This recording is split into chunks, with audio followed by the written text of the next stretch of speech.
은혜의 시간입니다. 우리 아침 예배로 하나님 앞에 함께 나가겠습니다. 오늘은 사도행전 15장 1절에서 11절까지의 말씀을 우리 함께 읽으시고 하나님 말씀 나누겠습니다. 제 15장. 어떤 사람들이 유대로부터 내려와서 형제들을 가르치되, 너희가 모세의 법대로 할례를 받지 아니하면 능히 구원을 받지 못하리라 하니, 바울 및 바나바와 그들 사이에 적지 아니한 다툼과 변론이 일어난지라. 형제들이 이 문제에 대하여 바울과 바나바 및 그 중에 몇 사람을 예루살렘에 있는 사도와 장로들에게 보내기로 작정하니라. 그들이 교회의 전송을 받고 베니게와 사마리아로 다니며 이방인들이 죽게 돌아온 이 일을 말하여 형제들을 다 크게 기쁘게 하더라. 예루살렘에 이르러 교회와 사도와 장로들에게 영접을 받고 하나님이 자기들과 함께 계셔 행하신 모든 일을 말하며, 바리새파 중에 어떤 믿는 사람들이 일어나 말하되, 이방인에게 할례를 행하고 모세의 율법을 지키라 명하는 것이 마땅하다.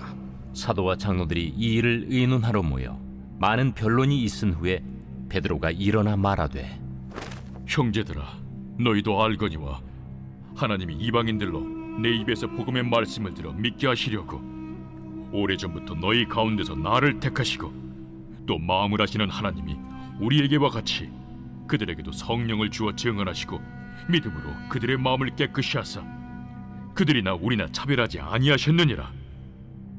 그런데 지금 너희가 어찌하여 하나님을 시험하여 우리 조상과 우리도 능히 매지 못하던 멍에를 제자들의 목에 두려느냐? 그러나 우리는 그들이 우리와 동일하게 주 예수의 은혜로 구원받는 줄을 믿노라. 너무나 은혜로운 어제의 본문에 이어서 이 사도행전 15장은 이 새로운 장면의 전환입니다. 우리가 늘 얘기하는 오직 믿음, 자, 이걸 복음이라고 하죠. 믿음을 제공해 주신 분, 믿음을 이루시는 분, 믿음이 우리에게 들어오게 해주신 분, 모두가 다 복음이신 우리 주 예수 그리스도께서 선물로 주신 은혜입니다.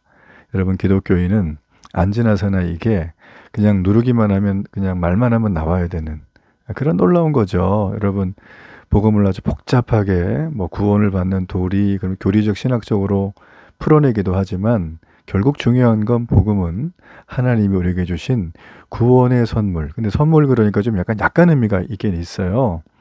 그냥 주셨나 봐, 이 정도 느낌인데, 사실은 이 선물은 본인의 생명을 대신 내 생명의 값으로 지불하고 주신 선물입니다. 세상 그 어떤 선물을 매일같이 평생 죽을 때까지 받아도 이 선물의 값어치에는 비교할 수 없다. 만일에 지구가 사라지고 지구를 또 준다고 해도 여러분, 우리의 생명은 창조주이신 하나님께서 주신 축복의 생명이, 그러므로 여러분 바꿀 수 없어요. 생명보다 더 귀한 가치는 세상에 없다라는 것입니다. 여러분, 그러므로 복음이 무엇인가를 결정하는 정말 중요한 그런 어떤 정리가 우리에게 필요해요. 이게 우리의 신앙 고백이 돼야 돼요. 자, 오늘 이 15장에는 바로 이 복음이 무엇인가에 대해서 아주 결정하는 공의회, 회의의 기록이 있습니다.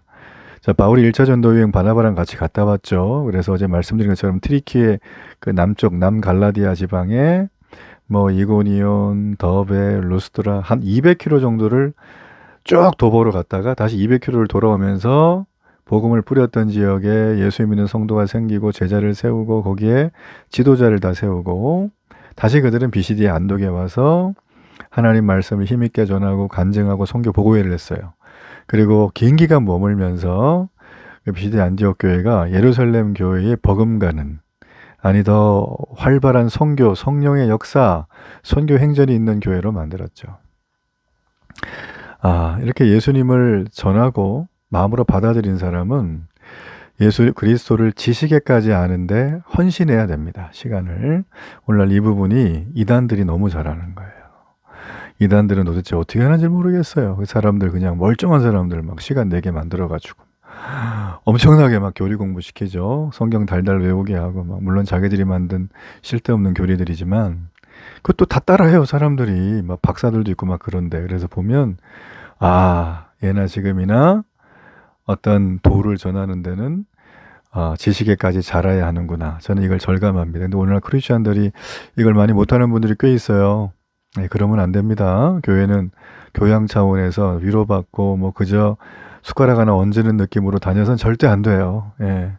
그런 얘기만 자꾸 하는 교회에 있으면 교회 옮기세요. 그런 데 다니지 마시고 데일리 교회로 오세요.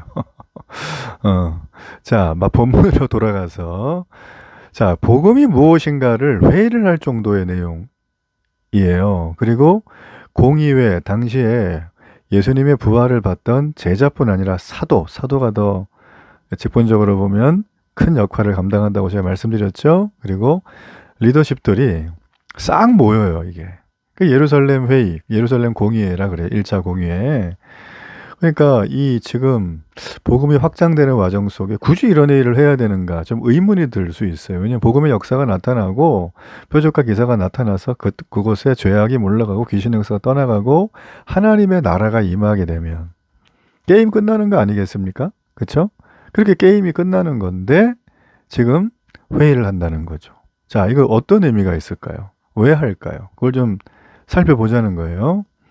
자, 우리가 현대교회 최근에도 뭐 어떤 그 OTT 영상에 뭐 재작년인가요? 재작년인 것 같아요. 이단들의 행태에 대해서 뭐 사이비들 뭐 JMS 같은 막 이상한 데 있잖아요. 뭐 구원파부터 통일교 뭐 신천지 이제 그런 건 다뤘어요. 그리고 이번에 최근에도 뭐가 하나 또 나온 것 같아요. 이제 거기에 대한 피해자들에 대한 얘기들 또 예방법 뭐 이런 것들이에요. 여러분 요즘에도 이런 게 있지만 예수님 때 있었을까요? 없었을까요? 있었어요. 그리고 여기 나와 있는 지금 이 사도행전에도 이단들의 역사와 활동이 아주 정확하게 기록이 돼 있어요. 굉장히 많은 부분에서. 자, 그들은 항상 가르쳐요. 교회처럼. 그리고 교리를 가르쳐요. 근데 보면 가르침이 거짓이에요.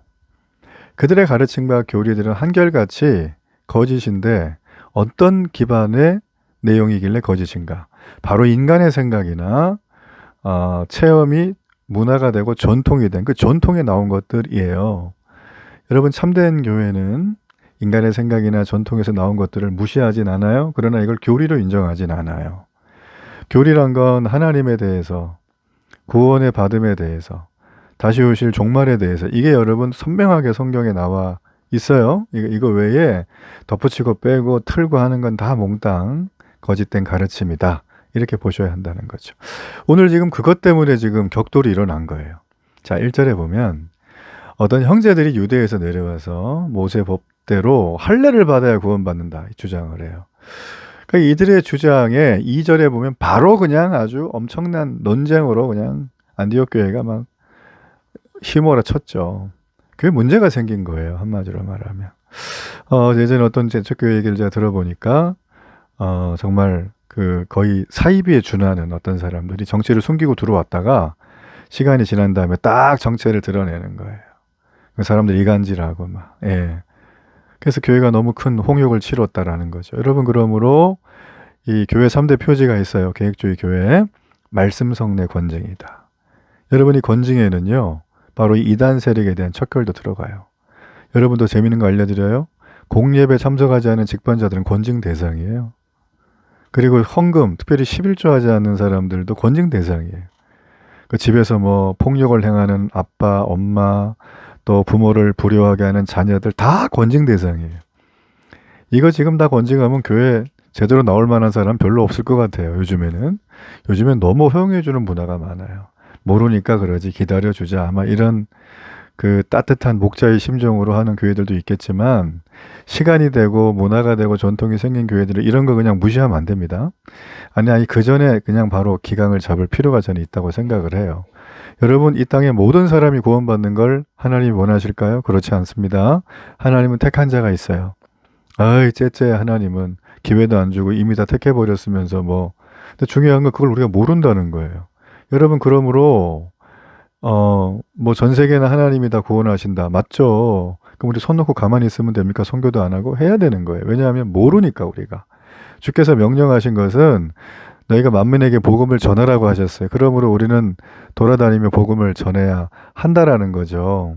이해되시죠? 예, 벌써 초반, 이 아침 예배 초반에 지금 굉장히 중요한 신학적인 이 통찰들을 얘기를 나눴습니다. 그러니까 오늘 이제 이런 맥락에서 벗어나는 것 때문에 지금 회의가 벌어지고 있다는 거예요. 바울과 바나바가 비시대 안디옥 교회, 지금 뭐 이세초 이방인 교회인데 여기 이 담임 목사님으로 계시죠. 공동 목회하고 계시죠. 근데 유대에서 내려온 사람들이 막 할례받아야 구원받는다고 막 유대교의 율법을 지키라고 막 너네 유대교 너 구약성경 하나님 너네 다 알지 다 지켜야 돼 그러면서 막 우리가 거기 얼마나 헌신하는 줄 알아 이런 얘기하면서 막 하자고 지금 그러는 거거든요.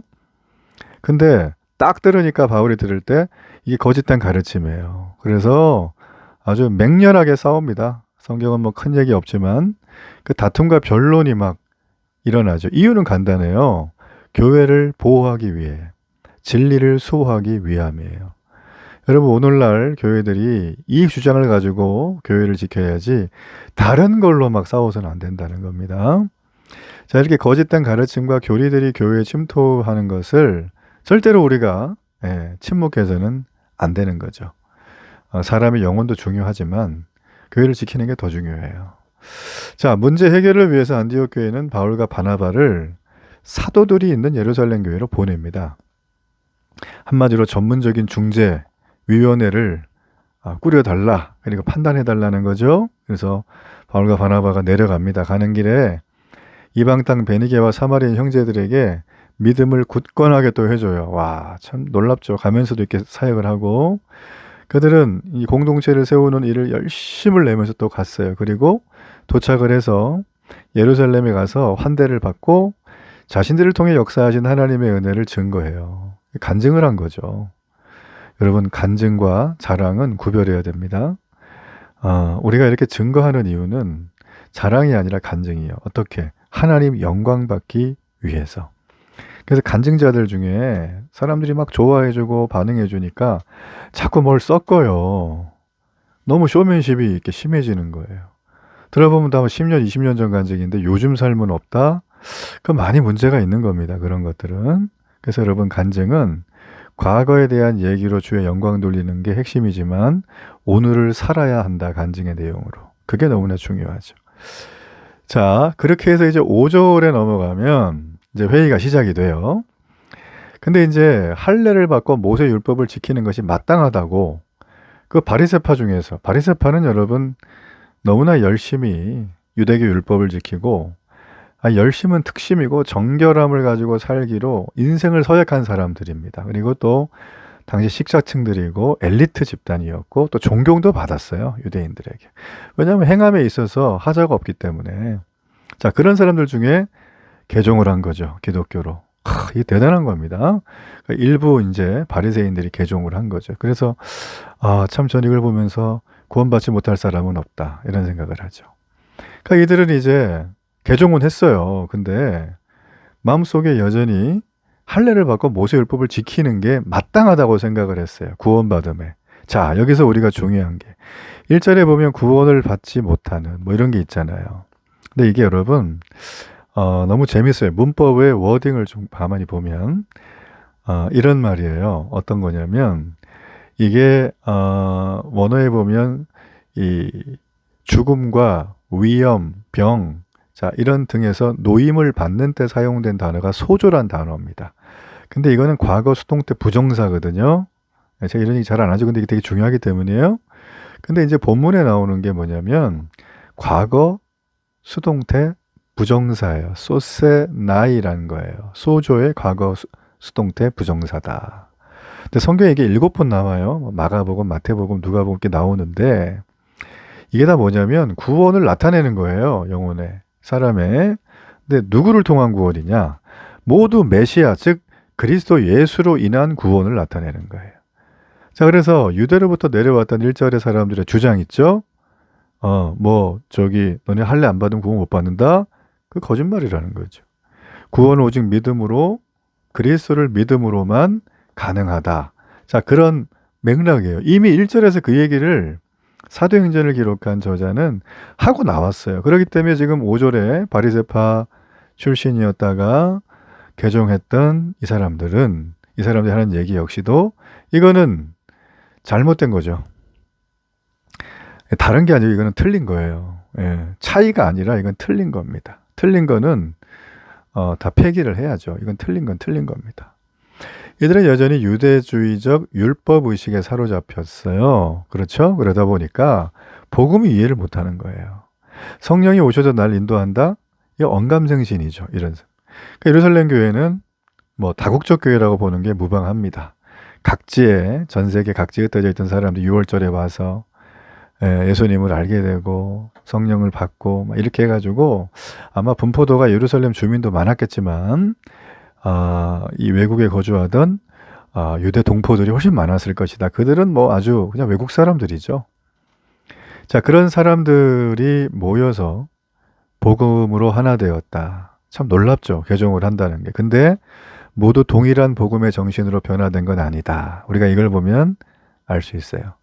예수님의 제자 중에 가룟 유다는 주님과 같은 생각이에요? 다른 생각이에요? 다른 생각으로 엉뚱한 데로 가죠. 결국 그는 비참하게 죽지 않습니까?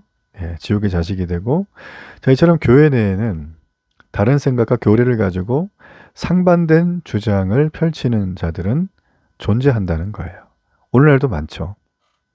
교회 다닌다고 해가지고 저분이 주일날 깨끗하게 옷 입고 성경 옆에 끼고 교회 간다고 해서 이분의 삶이 그리스도의 삶의 향기가 난다. 여러분, 우리 그렇게 볼 수 없습니다. 오늘날에도 바리새파 출신의 개종한 사람들이 있는 것처럼 우리 역시 우리 안에도 그런 사람들이 있다라는 것이죠. 자, 예루살렘 교회도 말 그대로 모든 성도가 성령의 인도를 받으며 하나 된 공동체는 아니다라는 거예요. 아마 이거는 어느 교회나 똑같을 겁니다. 예, 그쵸? 항상 그게 있어요. 자, 베드로는 자신의 사역을 통해서 그들의 주장에 대해서 반박을 합니다. 어떤 반박을 하는가? 세 가지 사실을 말하고요. 하나의 공격적인 질문을 던지고 결론을 내려요. 자, 세 가지 7절에 보시면 이미 하나님이 나를 선택해서 이방인들이 복음의 말씀을 듣고 믿게 했다. 이거 다 저번에 보고했죠. 베드로가. 그리고 그들에게도 성령을 주셨고 그들이 정결하다는 뜻이에요. 성령을 주셨다는 거. 하나님 백성으로 받아들여졌다. 자, 이게 증거된 거예요. 성령을 주셨기 때문에. 8절에 그 얘기죠. 그리고 자, 어떤 차별도 그렇게 하셔서 하지 않으시고 믿음을 통해 그들의 마음을 정결케 하셨다. 이게 9절입니다. 그리고 나서 이제 한번 쌓아주는 거예요. 자, 그런데 너희가 여기서 너희가 이제 바리새파였다가 기독교를 개종한 사람 말하는 겁니다. 어째서 제자들의 목에 멍에를 메어 하나님을 시험하느냐? 우리 조상도 못했던 거 너네가 지금 왜 하냐? 에? 너네가 하지도 못할 거면서 왜 저 이방 땅에 있는 저 안디옥 교회한테 이런 무거운 짐을 주냐 이거예요. 한마디로. 왜 하나님을 시험 들게 하냐 이거죠. 이거 신성 모독이 될 수 있다는 겁니다. 그러면서 결론도 내려줘요. 그러나 주 예수의 은혜로 우리도 저들과 똑같이 구원받았다라는 것이에요. 자, 여기서 보면 당사자가 다 알고 있는 단어들을 썼죠. 너희도 알고 있다라는 거. 너네 율법 좋아하고 율법에 헌신하는 거 다 한다. 열심히 특심이다. 유대교 그렇게 한다는 건 나도 알고 나도 유대인인데 그 안 되지 않느냐라는 겁니다. 왜 되는 척 거짓말하냐. 좀 진실을 드러내고 좀 자유해져라 이제. 그러면서 하는 얘기가 하나님이 구원하고 선물 줬는데 니네가 지금 뭔데 저렇게 태클을 거냐. 지금 베드로가 아마 험악한 분위기에서 인상 딱 쓰면서 얘기했을 거예요. 예. 여러분, 이 대목은 정말 중요해요. 지금 여기 본 베드로가요. 이방인의 구원에 대해서 쐐기를 박았죠. 할례가 필수가 아니다라는 거예요.